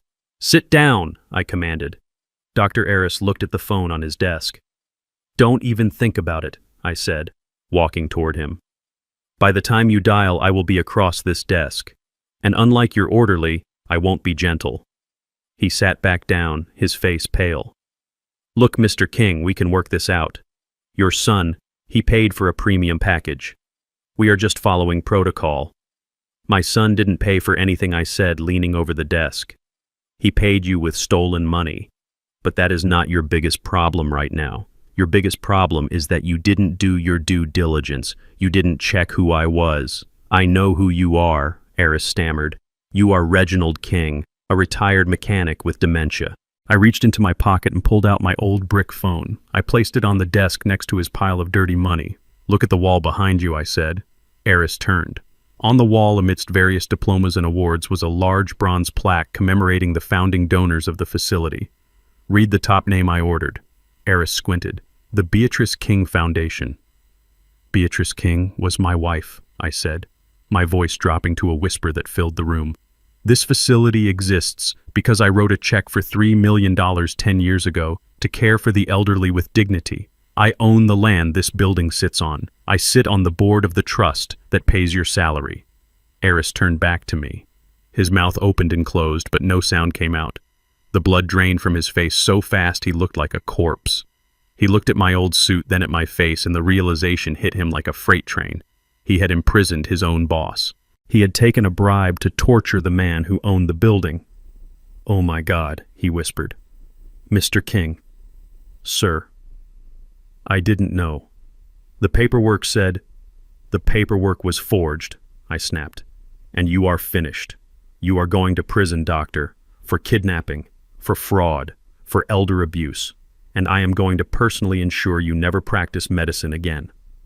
I picked up his desk phone. I dialed a number I knew by heart. "Ms. Steinberg," I said when the line clicked open. "It is time. Execute the protocol and call the sheriff. I am at the nursing home." I looked at Eris. He was shaking, tears forming in his eyes. "Sir, please," he begged. "I have a family." "So do I said coldly. "And my family is currently being held hostage by a psychopath because you helped him. Get up." I marched him out of the office and through the front lobby. The receptionist stared in shock as I shoved the director through the automatic glass doors. We stepped out into the cool night air. The scene outside was a symphony of power. The gravel driveway was filled with vehicles, but they weren't police cars. Not yet. They were 3 black Rolls-Royce Phantoms, their engines idling with a low, menacing purr. The King Logistics logo was discreetly embossed on the doors. Standing by the lead car was Ms. Steinberg, my chief legal counsel, a woman who could cut a man in half with a contract clause. Behind her were 6 men in dark suits. They weren't just drivers, they were my personal security detail men I had hired from Special Forces units to protect my shipments in war zones. Ms. Steinberg stepped forward. She didn't look at Eris. She looked at me. "Mr. King," she said, handing me a fresh tablet and a clean jacket. "The sheriff is 5 minutes out. We have the warrants prepared." "Good," I said. I turned to Eris, who was staring at the fleet of cars with his jaw on his chest. "Wait here for the police," I told him. "If you move, my associates will detain you. And they are not as patient as I am." I walked to the lead Rolls-Royce. The driver, a man named Marcus, who had been with me for 15 years, opened the rear door. "Where to, sir?" Marcus asked. I looked toward the horizon, toward the woods, where my cabin stood, where my daughter was trapped, where Preston was celebrating a victory he hadn't earned. I adjusted my new jacket. I felt the strength returning to my limbs. The old man was gone. The CEO was back. "Go to my house, Marcus," I said, stepping into the leather interior. "We have to take out the trash." The air inside the cabin was thick with the smell of stale sweat and impending violence. Preston Sterling had crossed the line from desperate to deranged. He paced the small living room, a serrated steak knife gripped tightly in his sweating hand. He had ripped the phone cord from the wall. He had locked the front door. He had trapped my daughter in the very sanctuary I had built to protect her. Nia sat at the wooden dining table, her body trembling so violently the chair rattled against the floorboards. The quitclaim deed lay before her, smoothed out but stained with her tears. Preston slammed his hand down on the table, making her jump. "Sign it!" he screamed, his voice cracking with hysteria. "Sign his name. You have his power of attorney now. You can sign for him. Do it." "I can't," Nia sobbed, her hands covering her face. "It is illegal. He didn't agree to this. You had him committed." "He is gone," Nia Preston roared, leaning over her. "He is in a hole. He is never coming out. He is rotting in that cell, and he is going to die there. We are the only ones left. We need this money. The sharks are coming for me, Nia. Do you understand? They will break my legs. They will hurt you. He grabbed a handful of her hair and yanked her head back, forcing her to look at him. He brought the knife up, pressing the cold, jagged metal against the soft skin of her throat. A single drop of blood welled up under the blade. Sign the paper. He hissed, his eyes wide and bloodshot. Sign it, or I swear to God I will cut you. I have nothing left to lose. I will kill you and tell the police your crazy father broke out and did it. They will believe me. Everyone believes me. Nia whimpered, reaching for the pen with a shaking hand. She was going to do it. She was going to sign away her heritage to save her life. She touched the pen to the paper. At that moment, the world outside the cabin exploded with light. High-intensity beams cut through the thin curtains, flooding the room with a blinding white glare. The gravel driveway crunched under the weight of heavy, precision-engineered tires. It wasn't just one car, it was a fleet. Preston froze, the knife still pressed against Nia's throat. "Who is that?" he whispered, squinting against the light. "Is it the police?" He dragged Nia up from the chair, using her as a human shield, turning her toward the door. "Don't move," he warned her. "If they come in, you bleed."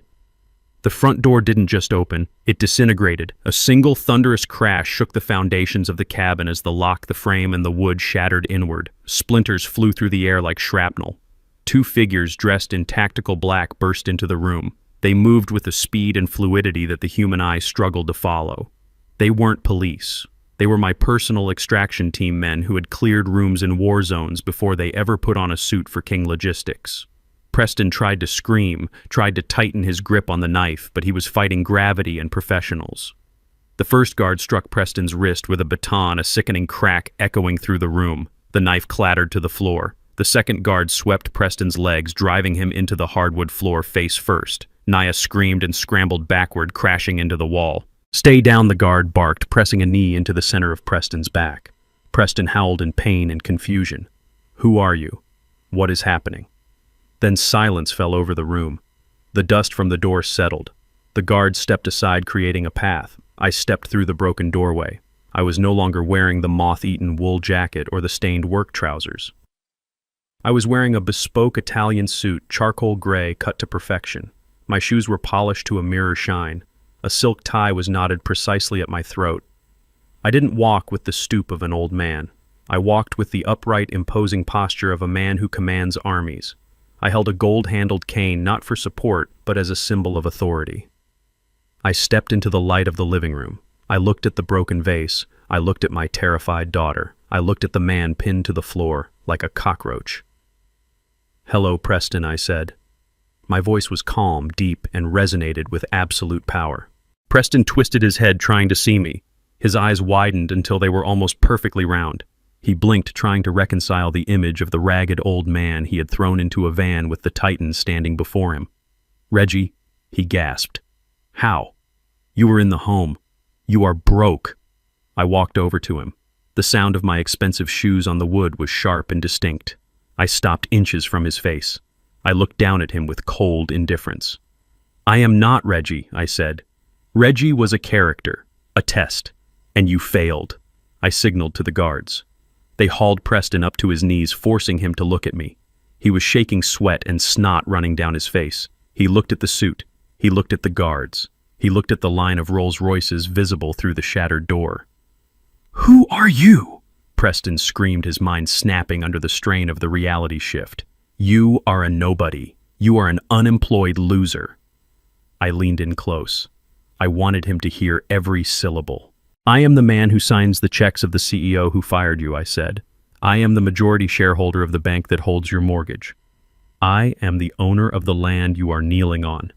And right now, I am the man who owns your life." Preston shook his head. No, that is impossible. You are just a mechanic." "I was a mechanic 40 years ago," I corrected. "Now I am King Logistics. And you, Preston, are a trespasser. You are a kidnapper. You are a fraud." I looked at Nia. She was staring at me, her mouth open, tears drying on her cheeks. She saw the suit. She saw the power, and for the first time she saw her father not as a victim, but as a force of nature. "Daddy," she whispered. I turned back to Preston. "You wanted my money," I said. You wanted my power. Well, here it is. This is what power looks like, son. It doesn't look like bullying a woman with a knife. It looks like ending a man's entire existence without raising your voice. I motioned to Ms. Steinberg, who stepped into the room holding a tablet. Show him, I ordered. She held the screen in front of Preston's face. It showed a live feed of his secret warehouse being raided by the FBI. It showed his bank accounts being seized. It showed his face on a breaking news alert for corporate espionage. You are finished, Preston, I said. You have no money. You have no job, you have no wife, and as of this moment you have no freedom. Take him out of my house, I commanded the guards, and make sure he hits every step on the way down. As they dragged him screaming out the door, I turned to my daughter. I held out my hand. She looked at it, then at me. She rushed forward and buried her face in my chest, sobbing. I held her tight, the expensive fabric of my suit absorbing her tears. The war was over, but the cleanup was just beginning. Preston Sterling was a cockroach. You could step on him, you could spray him, but he always found a way to skitter back into the darkness. I thought the FBI raid on his digital life would be the end of it, but I underestimated the blindness of a mother's love. His parents, decent people who had no idea their son was a monster, mortgaged their retirement home to post his bail. He was out within 48 hours, and instead of running, instead of hiding, he did the only thing a narcissist knows how to do. He sought the spotlight. I turned on the television in my living room. Every channel was broadcasting the same breaking news alert. There he was. Preston sat in a studio chair looking gaunt and bruised, wearing a cheap suit that was clearly borrowed. He was crying. It was a masterful performance. My father-in-law is not who he says he is. Preston sobbed to the interviewer, a woman known for her sympathy pieces. He claims to be a businessman, but he is a criminal mastermind. He has connections to the underworld. He kidnapped my wife. He is holding her hostage in that cabin right now. Those men in black suits aren't security. They are his hit squad. The interviewer leaned in her face, a mask of concern. And the charges against you, Preston, the corporate espionage. Fabricated, Preston insisted, wiping a tear. He hacked my computer. He planted the evidence. He has billions of dollars. He can buy the police. He can buy the judges. I am just a regular guy who tried to protect his wife, and now he is trying to destroy me. Please, if anyone is listening, save Nia. Save my wife. The public ate it up. Social media exploded. Within an hour, there were hashtags trending. Justice for Preston. Free Nia. A crowd began to gather at the gate of my property. They held signs. They shouted threats. They called me a monster. They didn't see a father protecting his daughter. They saw a rich villain crushing a poor boy.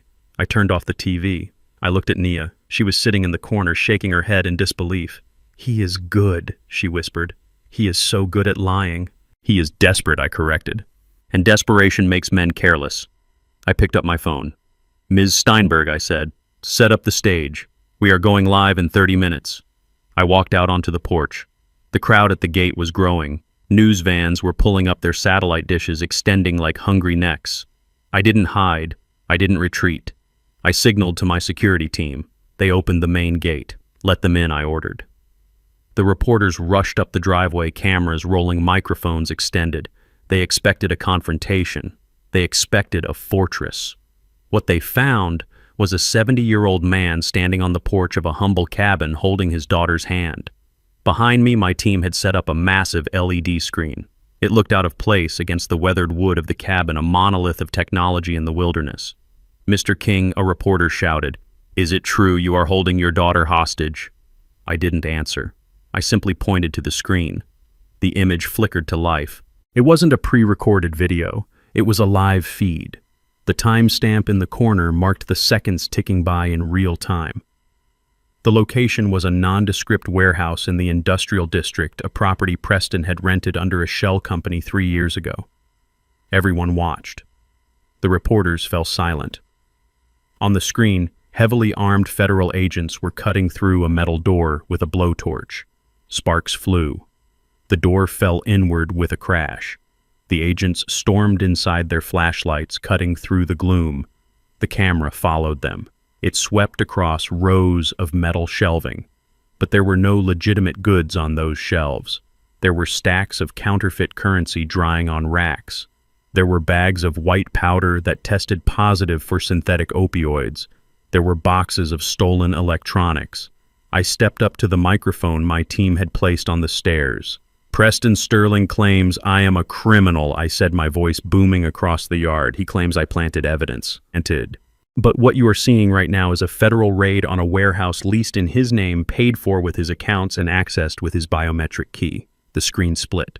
On one side was the raid, on the other was a document. "This is the lease agreement," I continued, "signed by Preston Sterling, and this is the ledger we recovered from his encrypted cloud server. It details every transaction, every drug deal, every laundered dollar. He wasn't selling logistics services. He was using my company's shipping containers to move contraband." Naya stepped up beside me. She looked into the cameras. Her voice was shaky but clear. "My husband isn't a victim," she said. "He is a predator. And my father didn't kidnap me. He saved me." Miles away in the living room of his parents' modest house, Preston Sterling sat frozen. The remote control slipped from his hand and hit the floor. He watched the screen. He watched the raid. He watched his entire house of cards ignite and burn to ash in high definition.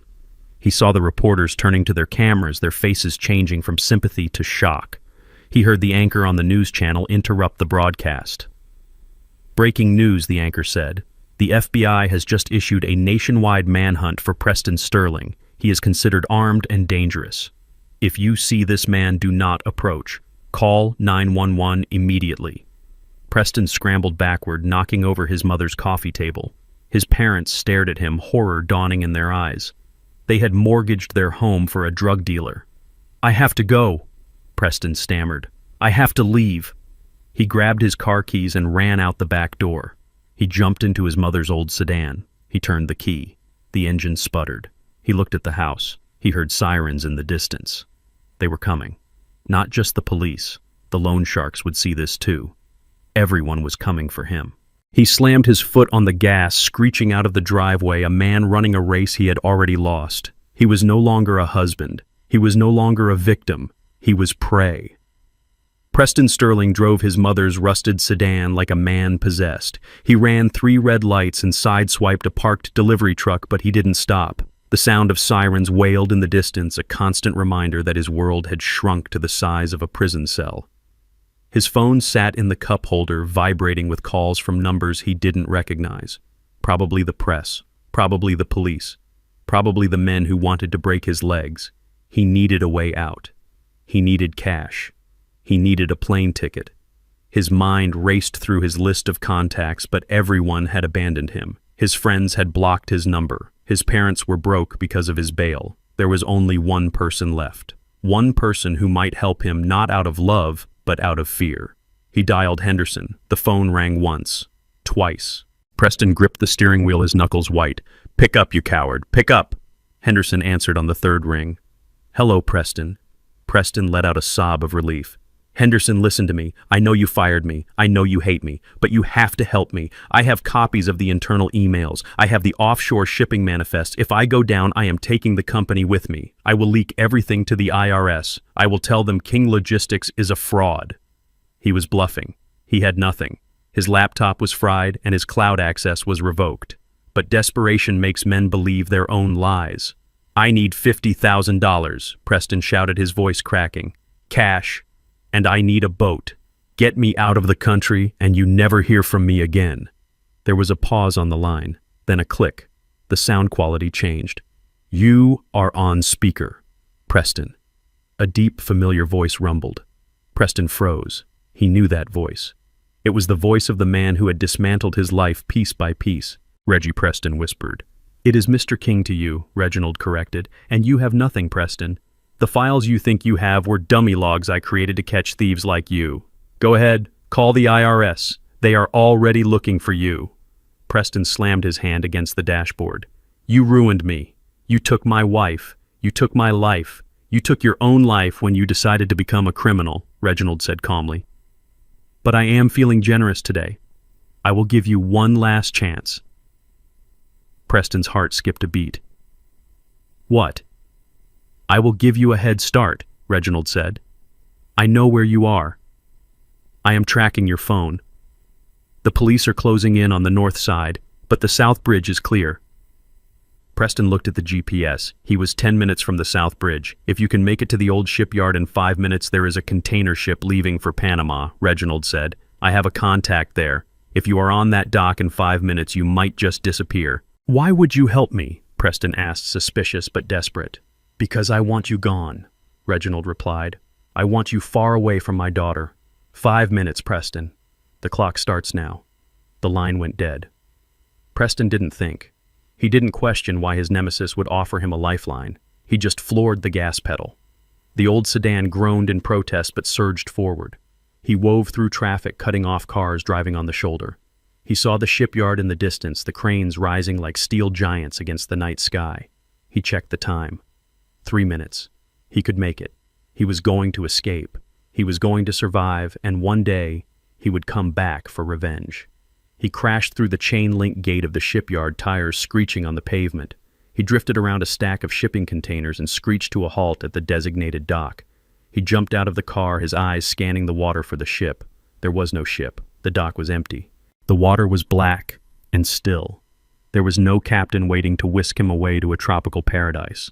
There was only the cold wind coming off the harbor and the smell of salt and rust. Preston spun around, realizing too late that he had been led into a trap. But it wasn't the police. It wasn't Reginald. Parked in the shadows of a container stack was a matte black luxury sedan. The headlights flicked on, blinding Preston. 2 men stepped out.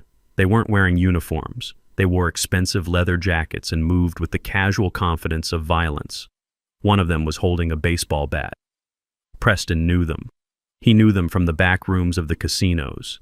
They were the collection agents for the loan sharks he owed $200,000 to. Well, well, well, the man with the bat said, smiling. Look who decided to show up. We got a tip you might be coming here. Preston backed away, his hands raising in surrender. No. No, please, I can pay. I just need time. You are out of time, Preston, the man said, slapping the bat against his palm. You have been dodging us for months, and now we see on the news you are trying to leave town. That is bad for business. Reggie set me up, Preston screamed. He sent me here. The man shrugged. We don't know who Reggie is. We just got an anonymous text with a location, and here you are. Preston turned to run, but he was slow and tired. The second man tackled him before he could reach the car. He hit the concrete hard, the breath leaving his lungs. He rolled over, trying to crawl away, but the man with the bat was already standing over him. This is going to hurt, the man said simply. The first blow broke his kneecap. Preston screamed a sound that echoed across the empty shipyard. The second blow took the air from his ribs. He curled into a ball, trying to protect his head, sobbing, begging for mercy. But there was no mercy in the underworld. He had borrowed money he couldn't pay, and now he was paying with his flesh. He didn't know how long it lasted. It felt like hours. It was probably only minutes. He lay in a pool of his own blood, his body broken, his expensive dreams reduced to a pulp. He looked up at the sky, his vision blurring. He thought he was going to die. Then he saw the flashing lights. Red and blue strobes bounced off the shipping containers. Sirens wailed, drawing closer. The thugs heard them too. They looked at each other. Cops, the man with the bat said. Let us go. They dropped the bat and ran, disappearing into the shadows of the shipyard. They left Preston lying on the cold concrete, broken and alone. Preston watched the police cruisers skid onto the dock. Officers jumped out, guns drawn, shouting commands. Freeze! Show me your hands. Preston couldn't show his hands. One of his arms was shattered, but he tried. He tried to lift his head. He looked at the officers, not with fear, but with absolute gratitude. Help me, he wheezed, blood bubbling on his lips. The officers approached cautiously. They saw the condition he was in. They lowered their weapons slightly, but kept them trained on him. Preston Sterling, you are under arrest, one officer announced, moving in to cuff him. Preston started to laugh. It was a wet, gurgling sound. He was going to prison. He was going to lose his freedom. But prison had walls. Prison had guards. Prison was safe from the men with the bats. Thank you, he whispered as the officer snapped the handcuffs onto his wrists. Thank you. Please take me. Take me away. Lock me up. Just don't let them come back. They dragged him to the squad car. He didn't fight. He didn't argue. His limp body was loaded into the back seat. As the car drove away, Preston looked out the window. High up on a crane overlooking the dock, he thought he saw a silhouette. A man in a suit watching. A man with a cane. Reggie, he thought. You won.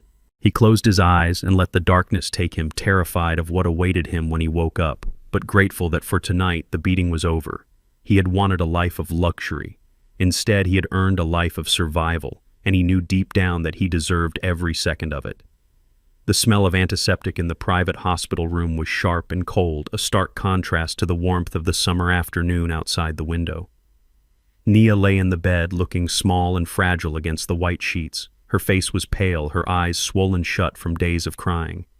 She was recovering from severe dehydration and nervous exhaustion, the physical toll of having her life dismantled in front of the entire world. I sat in the chair next to her bed, a paring knife in my hand, carefully peeling a red apple in one long, continuous strip. The rhythmic sound of the blade against the fruit was the only noise in the room. I didn't speak. I didn't lecture. I just sat there being the father she had forgotten I could be.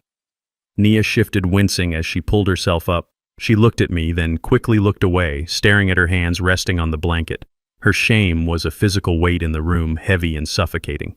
"You should hate me," she whispered, her voice raspy. I sliced a piece of apple and offered it to her. She shook her head. "I don't hate you, Nia," I said softly. "I signed the papers. Dad." She choked out, tears leaking from her eyes. "I signed the papers to lock you away. I let them drag you out of your own home. I chose him. I chose a monster because he bought me nice things and told me I was pretty. I am so stupid. I am so sorry." She covered her face with her hands, her body shaking with sobs. It was the apology I had been waiting for, but it brought me no joy. Seeing my daughter broken wasn't a victory. It was a tragedy I had failed to prevent. "You were not stupid, Nia," I said, placing the knife on the table. "You were blinded. Love does that. It puts a filter over the world. You saw what you wanted to see. You wanted a fairy tale, and Preston was a very good storyteller. But you knew she cried. You knew the whole time. Why didn't you stop me sooner? Why did you let it go this far?" I leaned forward, resting my elbows on my knees. "Because you wouldn't have listened. If I had told you Preston was a thief 6 months ago, would you have believed me? Or would you have called me a jealous old man? If I had bailed you out every time you hit a wall, would you have learned to climb it? You had to see his true face, Nia. And unfortunately, monsters only show their true faces when they think they have won." Nia looked at me, her eyes searching mine for an answer to the question that had been haunting her since the wedding. "Why did you hide it, Dad?" she asked. "The money? The company? Why did you live like that? If I had known you were a billionaire, none of this would have happened." "That is exactly why I hid it," I replied firmly. I stood up and walked to the window, looking out at the city skyline. "When your mother died, I realized something terrifying. I realized that I could buy anything in the world, but I couldn't buy character. I couldn't buy loyalty, and I certainly couldn't buy love. I watched my friends, other wealthy men, raise children who became spoiled, entitled brats. They married people who loved their bank accounts, not their hearts. I didn't want that for you." I turned back to her. "I wanted you to be loved for who you are, Nia, not for being the heiress to King Logistics. If I had flashed my money, Preston would have still married you. In fact, he would have married you faster. He would have been the perfect son-in-law. He would have smiled and nodded and waited patiently for me to die so he could inherit the empire. You never would have known he was a snake until it was too late. By hiding who I was, I forced him to show who he was. He didn't think you had a safety net, so he treated you like you were disposable. That is how you measure a man, Nia. You don't look at how he treats a CEO. You look at how he treats a person who can do absolutely nothing for him." Nia absorbed my words.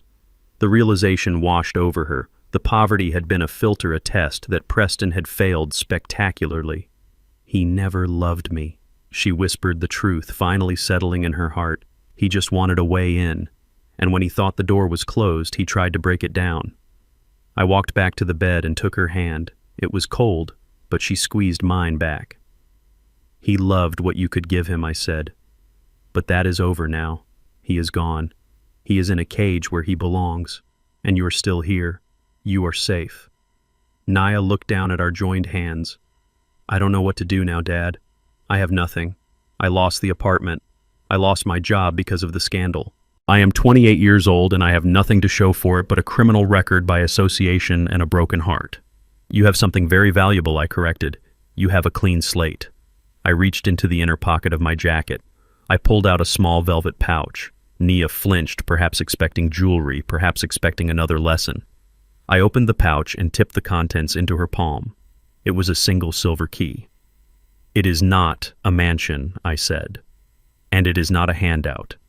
It is an apartment in New York City. It is small. It is a fourth-floor walk-up. But it is in a good neighborhood, and the rent is paid for 1 year. Nia looked at the key, confusion wrinkling her brow. You are sending me away. I am sending you to find yourself, I said. In this town, you will always be the girl who married the con artist. You will always be the billionaire's daughter. In New York, you are just Nia. No one knows you. No one cares about your father. I reached into my pocket again and pulled out a business card. This is the number of a friend of mine who runs a non-profit art gallery in Brooklyn. I know you always loved painting before Preston told you it was a waste of time. She has an opening for an assistant. It pays minimum wage. You will have to budget. You will have to take the subway. You will have to work hard. But it will be your work. Your life. Nia closed her hand around the key. She looked at me, tears welling up again, but this time they were tears of relief. You aren't going to give me millions, she asked, a small, sad smile touching her lips. I smiled back. I will give you the same thing I gave Preston. Independence. But unlike him, I think you know what to do with it. The money will be there, Nia, when I am gone or when you have proven you don't need it. Until then, go live. Go make mistakes that are your own. Go find a man who loves you when you are broke. She pulled me into a hug, burying her face in my shoulder. Thank you, Daddy. Thank you for saving me. I kissed the top of her head. I didn't save you, Nia. I just opened the cage. You have to fly. I left her there, clutching the key to her future.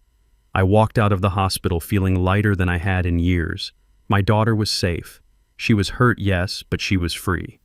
The hard part was over. Now there was only one thing left to do. One final loose end to tie up before I could truly retire again. I walked to the waiting Rolls-Royce. Take me to the state penitentiary, Marcus, I said. I have a visitation appointment.